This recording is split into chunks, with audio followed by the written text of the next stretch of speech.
নমস্কার দর্শক বন্ধু, তৃপ্তির রান্নাঘরে আপনাদের সকলকে স্বাগত জানাই। আশা করি সকলে ভালো আছেন, আমিও ভালো আছি। আজকে আবার একটা ভিডিও নিয়ে চলে এসেছি। আপনারা এর আগেও দেখেছেন আমার বাড়িতে বিশ্বকর্মা পুজো হয়। বিশ্বকর্মা পুজো হয় বলতে সেরকমভাবে হয় না, মানে যেহেতু গাড়ি আছে, মোটরসাইকেল আছে, হ্যাঁ, সেগুলোরই একটা ফটো দিয়ে, বিশ্বকর্মা ঠাকুরের একটা ফটো দিয়ে পুজো করা হয়। তো এই দেখুন বিশ্বকর্মা ঠাকুরের ফটোটা একটা হলুদ রঙের, অন্যবার গাঁদা ফুলের মালা দিই, এবারে একটা মানে প্লাস্টিকের হলুদ রঙের মালা দিয়ে দিয়েছি। তারপরে প্রতিটা গাড়িতে সিঁদুর পরানো হয়, একটা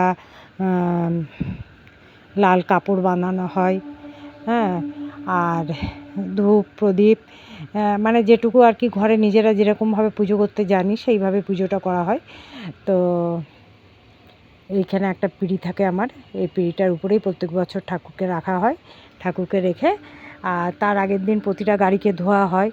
বড় গাড়ি তো ধোয়া হয়ই, তার সাথে যতগুলো ছোট গাড়ি আছে, ওর প্রথম স্কুটার, তারপরে আমার বড় মেয়ের স্কুটি, তারপরে হচ্ছে মোটরসাইকেল, সাইকেল, সব কিছু